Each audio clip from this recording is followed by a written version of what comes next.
Hello, you beautiful, wonderful tea people. Today we're doing a quick demonstration on some different ways to brew up Pear Mountain Oolong. So the Pear Mountain Oolong is close to my heart. It's dear to my heart. It's one of the first teas I ever really tried that really, the place, the people, everything came together, and it was just an amazing experience. Even when I drink this tea now, it takes me right back to that factory, to that spot, to that time when we got to find this tea and drink it and buy some. And I'm very happy to share this one with the world for sure. Certain to be one of the best sellers. So what we're going to do here, we got 3 grams of tea in here, and in here. What I'm going to do here is just a classic Gong Fu brewing style here. We're going to do 3 different steeps. First one is 30 seconds, second one 45 seconds, third one 1 minute. Then for these guys, this I'm going to steep this with boiling water for 3 minutes. This one I'm going to steep this with boiling water for 5 minutes. And then we're going to try them all together and see what the differences are. So here we go. Water's just off a boil. With this tea, you don't have to worry too much about the temperature of this water, which is a very, very good thing. And that's, again, one of the things that I try and do with all of these teas. I try to make them very, very forgiving. All the teas that I source, except for a slight few that, well, I'll let you know when we get to them for sure. I'll show you what goes wrong with them when they do go wrong, are easy to brew. I mean, that's a huge, huge, huge part of one of the things that I look for when I'm looking for teas. Well, excuse me, I'm fighting off a little bit of a cold here today. So here's the first steep for this tea, 30 seconds in. And there's the first steep right there. Now this tea is a unique tea in the sense that it's from the highest organic farm in Taiwan. Sorry there. I think it's actually from one of the highest organic farms in this area of the world, although I haven't really tested that out. It's 2,000 meters above sea level. And the farm is run by a nun and her sons. Now, that might sound a little strange if you have never been to Taiwan before, but you know, that's just kind of, things happen here that way. And so they're up there, oops, I should fill this one up too as well, on the side of the mountain in Lishan in Pear Mountain. And this place, well, I'll tell you in a minute how I actually found it, or how we found it when we were on a tea sourcing trip up there, because it really is, it's a pretty funny story. So what I've done here is, we've got these 2 teas. This is going to be going for 3 minutes. This is going to be going for 5 minutes. What I'm going to do right now is I am going to set this one here for 45 seconds and do a second steep for this for 45 seconds. So the farm is, like, there's Lishan, the Pear Mountain area, and it's quite a famous area for tea. There's a place called Fushoshan, which is, everybody who knows like really high mountain Taiwanese tea knows this area, knows this place. But people don't really know that Fushoshan is pretty high, but there are lots of farms that are actually much higher than that. And what we were doing is we were after those farms. We wanted to go further than Fushoshan, so we drove up to Lishan and then we went further. And there's this crazy road that goes around a mountain called Hehuan Mountain, underneath it, basically. This crazy, crazy road. And we were driving down that road and we got stopped. And the reason we got stopped was because there was this huge truck, there was a dip in the road, and the huge truck got stuck, like basically pancaked out on this huge dip in the road. And so we were like, oh, what do we do? Because it was like, 10 o'clock in the morning, and we had a whole day ahead of us and all these sorts of things that we wanted to do. So we're like, well, what do we do now? I mean, we're kind of stuck.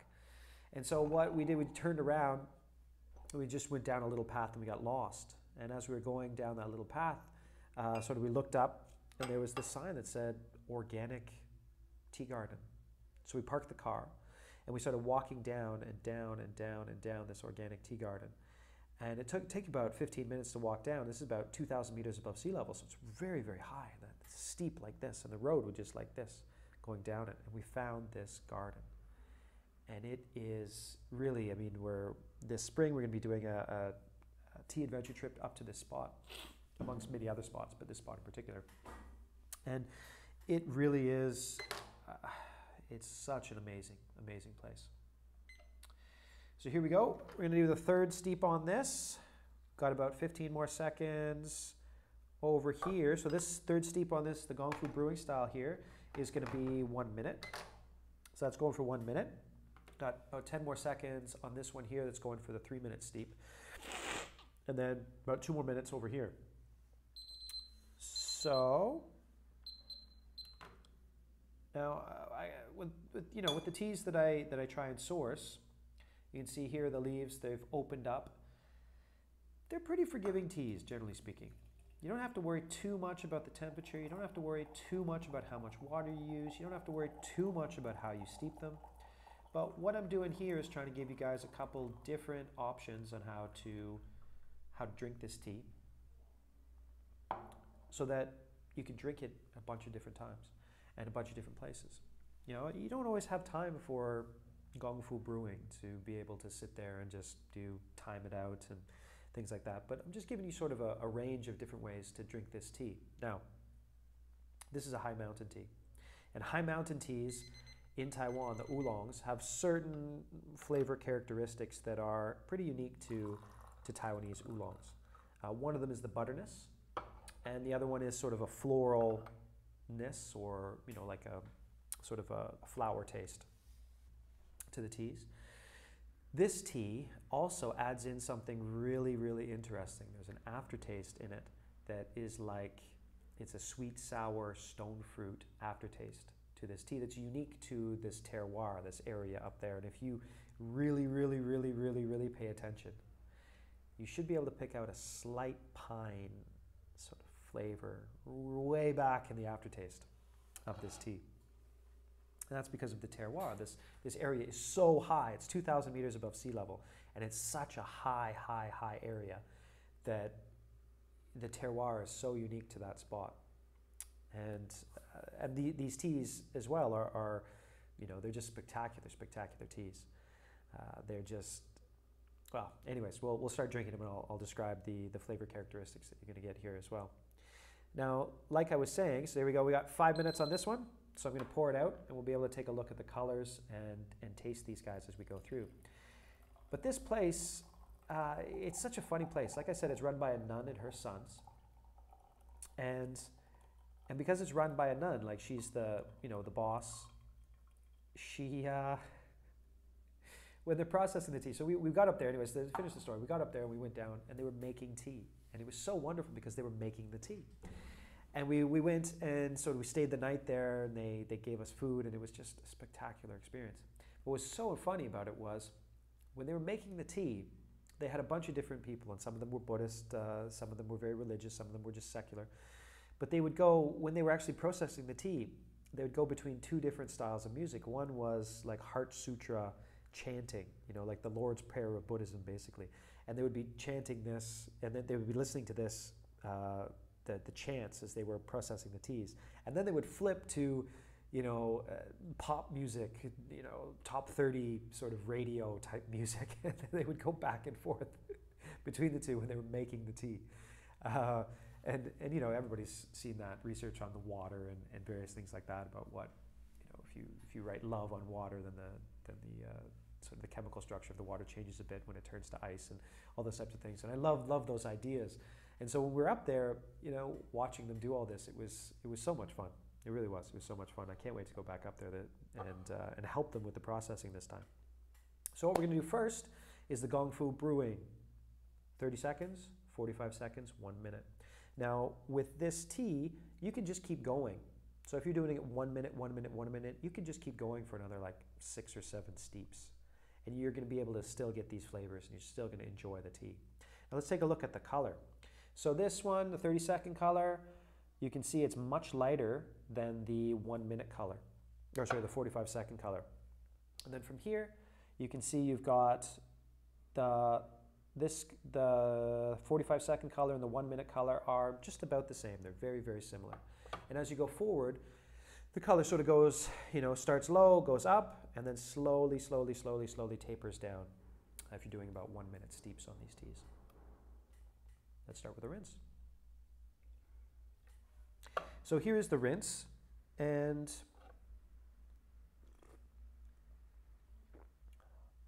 In the rinse, you just get high mountain flavor.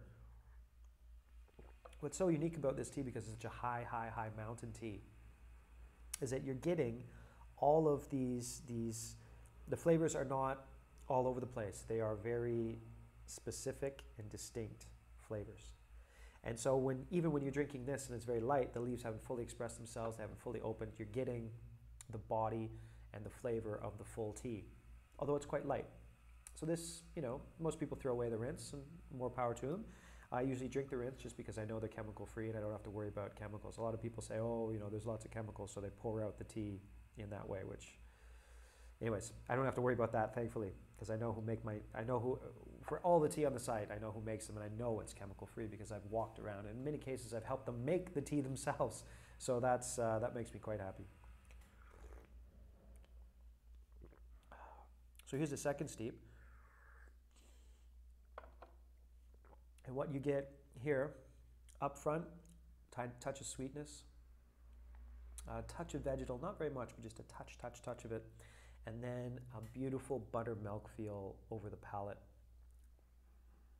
And then right there, after about 5 seconds of drinking it, you get that beautiful stone fruit, sweet, sour flavor just going in the back of your palate and going up. And that, for this tea, that's, when I'm drinking that, it just takes me right back to being there when they're processing the tea and being able to, at the very last stage, they've got this big dehydrator that goes through these conveyor belts. And then it comes out and the tea is warm and fresh, and just the idea that, the tea's coming out like this, you put your hand in the tea and then stick it in a cup and then just drink it. That for me is just, it's so spectacular. It takes me right back to that spot. So this is the second steep, and so all of those flavors are coming out now. And like I said, it's right there, boom. And then there's the sweet sour aftertaste coming in on the end. So that's the second one. So that, it's all still there for the second steep. For some of the other teas, like for example, the number 20 Oolong, the first rinse, because those are very, very young plants, the first rinse just doesn't do it. The first rinse just doesn't do it as well. Those flavors are not there. Whereas here, they're all there. They're just weaker. Whereas this one, they're stronger. And let's go for the third steep. Generally speaking, for our Taiwanese high mountain oolongs, the third steep is the best one. Let's take a taste.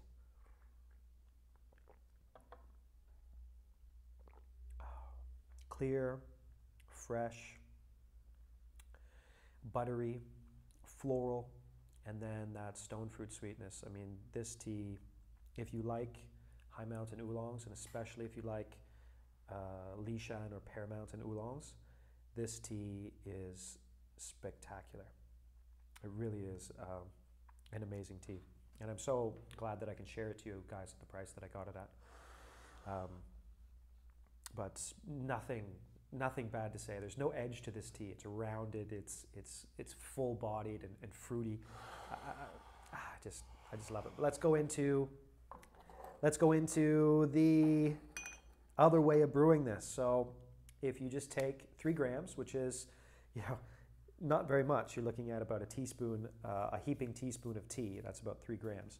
You throw it into a mug. This is about the size of, a mug, and leave it for 3 minutes, or you leave it for 5 minutes, and then you see what you can drink out of that, and what you can get out of it, and we'll see whether it's worthwhile for you if you're drinking that at work or something like that. You can see the color of the liqueur here versus the color here. They're pretty similar.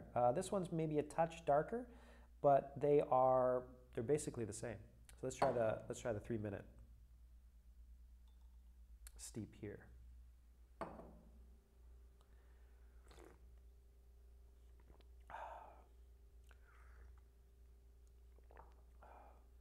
So this is what happens with these teas when you go from the Gongfu brewing to the longer steep. Now with the Gongfu brewing, you've got these flavors and they unroll themselves a little bit slowly, and that's the beauty of the Gongfu brewing. Here, when you're drinking it after a 3-minute steep, all those flavors just go, they're just there. So for this is 3 minutes in of this beautiful tea, and you can definitely see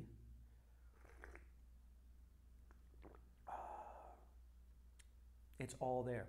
So when you first start, there's the vegetal, and you got a clear mid-mouth going into some really strong butterness, and then in the back you're getting a floralness, and then the aftertaste you get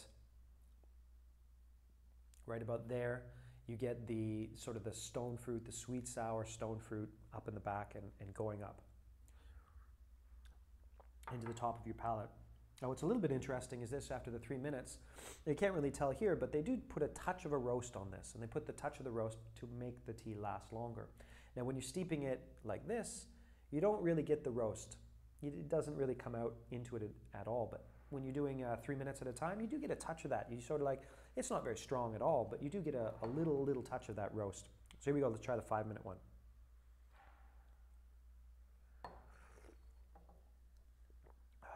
So up front, yep, you're getting a little bit more of the, you can tell it's been roasted just a touch to give it some longevity.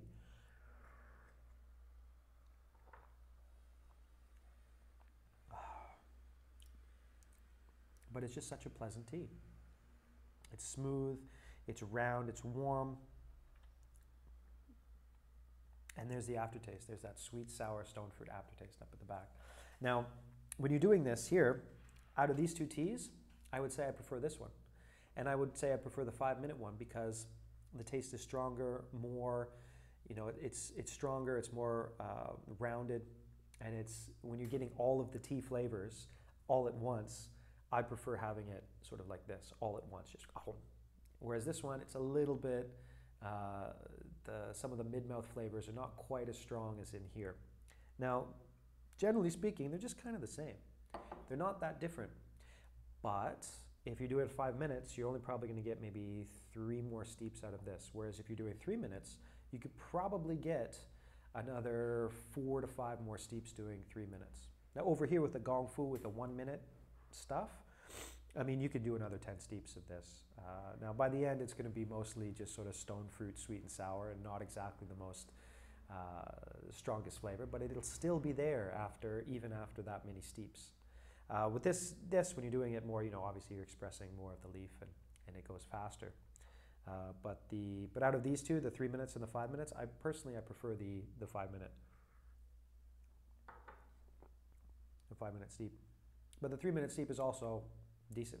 So if you're at work and you don't have time, or you don't have the patience, or you don't have the space on your desk for one of these, it's totally 100% okay for this tea to just be 3 grams, put it in a mug, and then add hot water, and then just drink it. And it'll be totally fine for you, absolutely. But here we go, let's take a look, dip into the leaves here and pick out a random stem. So here we go. So this is, here you can see the stems here. That is a hand-picked stem. So you can see it's been cut on an angle, and this stem here is a little bit woody. Now these tea trees are about 30 to 40 years old. And so the stems and the picks are going to be a little bit more woody. And when that happens when you're picking by hands with sort of razor blades, then you're getting this sort of stuff coming off the edges right there like that. So here you can see you should have the oolong pick. And the oolong pick, here it is the bud and 1, 2, 3 leaves. So you've got the bud and 1, 2, 3 leaves. Let's see if I can find a better example here of the bud and 3 leaves. But up here, this is a good one. This is just a bud and 2 leaves. But because this is picked by hand, you should be getting a very, very consistent, pick. So here's another very, very consistent pick. So you got a bud and 1, 2, 3 leaves. Now, with some of the teas that I have, it takes a long time for them to fully express themselves in the sense of the leaves really opening up and going further and further and further. With this one, that certainly is the case, as opposed to, say, the number 20 oolong or some of the lower elevation, softer oolongs. Like, these leaves haven't even fully expressed themselves yet, even after 5 minutes in boiling water. So this can go for a long, long, long period of time. So these tea leaves can be steeped over a very long period of time, and they will slowly release their flavors going through. Out of all the teas that I have, I think this is probably one of the most suited for work, for the office.